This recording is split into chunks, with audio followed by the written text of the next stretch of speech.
There's something seductive about a heist. Perhaps it's due to the fact that the victims are usually the ultra-rich and powerful. Or perhaps it's due to movies like Ocean's 11. But the mere mention of a heist usually fills us with a sense of wonder and excitement. More organized than mere burglars, these thieves are calculated. Their jobs take months of planning, with many key individuals gathering information about the layout of the buildings, the employees and their schedules, and any other security that is employed. When the actual heist occurs, it is executed as a well-oiled machine. There's no room for failure, because the plan has been practiced religiously by those executing it. The victims, usually high-end jewelers or museums or banks, never see the theft coming. The total runtime of the event lasts no more than 30 minutes, usually shorter. The shorter the heist, the more likely the thieves will get away. The most notorious group is the Pink Panthers, an international crime syndicate responsible for many of the most expensive jewel heists in history. Born out of the Bosnian War, which rattled the Balkan region of Europe in the mid-90s, ex-soldiers turned to crime. Crime allowed them to use their military skills.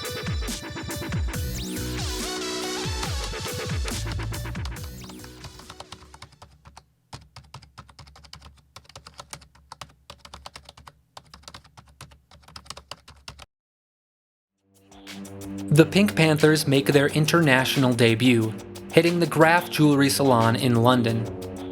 A man wearing a ridiculous wig enters the store, but this doesn't alarm the security forces, who frequently work with high-profile clientele who want to conceal their identities.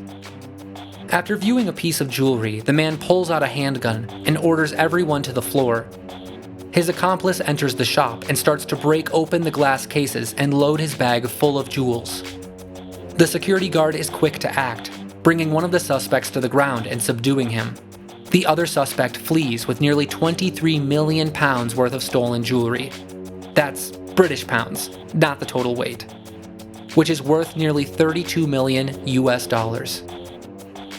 As part of the Scotland Yard investigation, another accomplice is arrested, but not the one who got away with the jewels.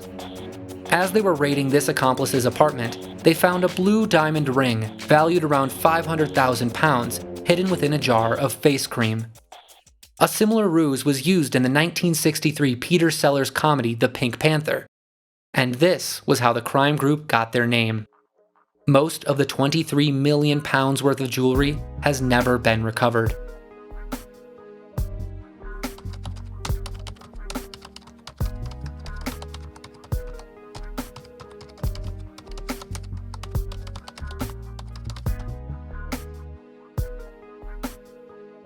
Members of the Pink Panther gang participate in a smash-and-grab style jewelry robbery in Tokyo. The thieves use tear gas against the unsuspecting clerks. They steal a 200 million yen tiara and an 84 million yen necklace before fleeing the store, nearly $2.5 million US. One of the suspects is arrested in Cyprus and later extradited to Japan, where he receives a sentence of 10 years. The other suspect is arrested in Montenegro, but the Montenegro authorities will not allow him to be extradited to Japan. Because the Panthers originated from the Balkan region, they frequently seem to receive special treatment by the authorities in those countries. It's not surprising, as they most likely bribe local politicians and law enforcement. This suspect was later released by Montenegro authorities. The jewels were never recovered.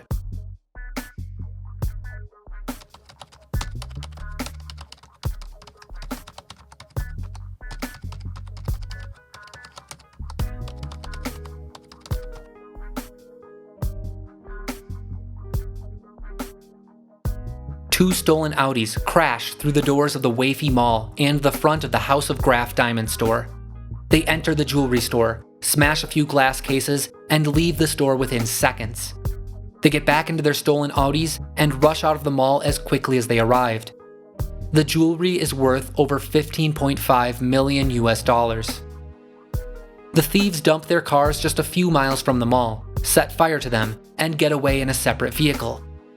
But the thieves make one crucial error. They forget to open the windows of the car. Once all the oxygen within the car is used up, the fire is extinguished, leaving lots of untarnished evidence within the vehicle. This allows the investigators to use forensic science to identify the suspects easily. In cooperation with Interpol, United Arab Emirates authorities identified a third vehicle, a rental vehicle which was considered to be part of the operation. Instead of immediately intercepting the vehicle, they decide to watch it. They arrest a criminal that approaches the vehicle, and then they search it. They were able to recover the stolen jewelry that was hidden within the doors of the vehicle. It wasn't until 2014 that the other thieves were apprehended. It is assumed that they committed many other heists within that time. So you might be thinking, these guys sound a little bit like petty criminals. They break into jewelry stores, wave some guns around, and steal some jewels. But to simplify the operation in this way conceals the real genius behind it. In fact, there are many steps to conducting a heist such as these, and the examples we gave were just the ones where some of the perpetrators were caught. All of this information I'm about to share was obtained through real recordings with Pink Panther members, who talked to investigators with their identities concealed. You can find more information about the Panthers in the long-form documentary Smash and Grab. We've linked it in the description. Step 1. Gather information. In every Pink Panther troop, there exists one very important role, which is typically played by the only woman member. This role involves gathering information about the intended target. The woman needs to be calm, calculated, a brilliant actress, and beautiful, the type of beauty that usually only affords itself to the very wealthy. This role combines many elements of traditional espionage. There are many ways that the woman can infiltrate her target, but the most simple is that she pretends to be a potential buyer who is visiting the shop. This means she has to look and act the part. The shop owners have to believe that she is rich and powerful. This means dressing to the nines and wearing expensive jewelry. While she's in the shop, she takes careful mental notes about the location of the glass cases, what the security guards do, and most importantly, where the safe might be. Usually the less expensive jewelry is kept in the glass cases. The valuable stuff is kept out of reach.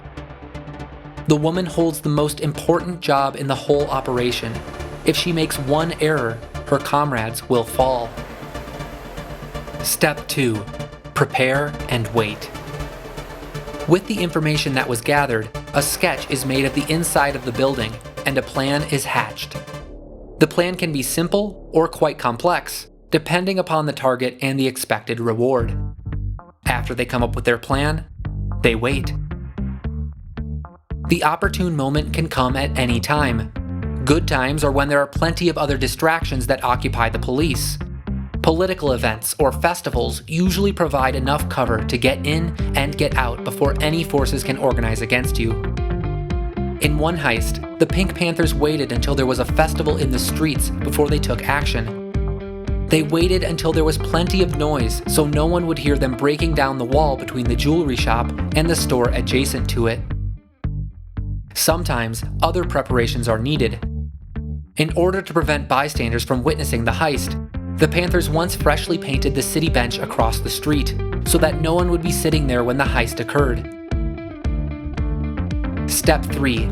Execute the heist. The Pink Panthers are experts at smash and grab style heists, where they rush in, break the glass cases, take as much jewelry as they can, and get out. They usually combine some sort of disguise as a way to gain access to the location before drawing their guns on the staff. The guns are never fired. In fact, it is a rule amongst the Panthers. There can be no victims. The guns are meant only to intimidate. Other heist groups are not so merciful, so shop owners cannot rely on this fact. In other heists, the Panthers get a little more ambitious and go after the hidden safe, called the Kitten, which contains the real prize. When they do this, they may attempt to break the safe in the shop if someone in the troupe is a lockpicking expert. The digital safes are the easiest to crack. A little dust will illuminate the oils on the keypad that have been left behind. Numeric safes are harder.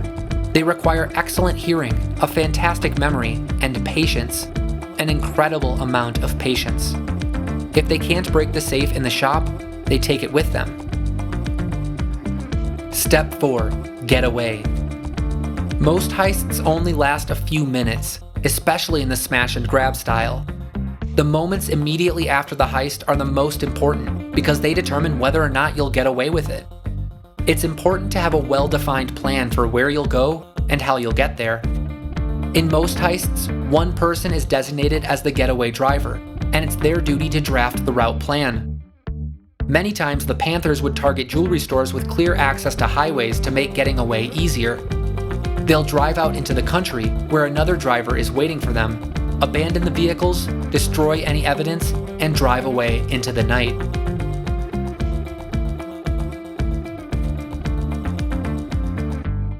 Step 5. The Courier. The last step is the most difficult, and this is the real reason why you or I could never get into this business. You have to get the jewels to a buyer. How many rich and powerful people do you know that don't care about whether the jewels they're buying are stolen? Probably none. These people exist, but they are well protected, and they don't do business with just anyone. They only interact with well-connected couriers, people whose job it is to purchase large amounts of jewels on behalf of a buyer, smuggle the jewels into the country, and deliver them. The Panthers typically only do business with Balkan couriers. With other international criminals, the risk of betrayal is too great. What's stopping them from taking the jewels and killing them? No, in the Balkans, there's trust. The couriers are incredibly discreet. If they're caught, they dare not rat anyone out, for fear of their own lives. If they successfully make their delivery, everyone is happy. The buyer can keep the jewelry for themselves, or sell it to another prospective buyer. The courier gets their cut, and the Pink Panthers are free to conduct another heist. Heists require careful planning.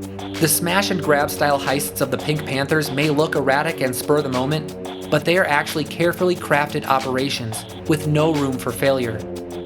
In their time as a criminal organization, the Pink Panthers have raked in nearly $500 million from their stolen jewelry.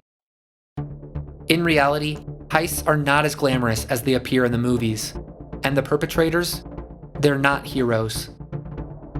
Hey guys, thanks for watching the episode. Make sure to like and subscribe. Next week we'll be covering the dark web dream market. Get hyped!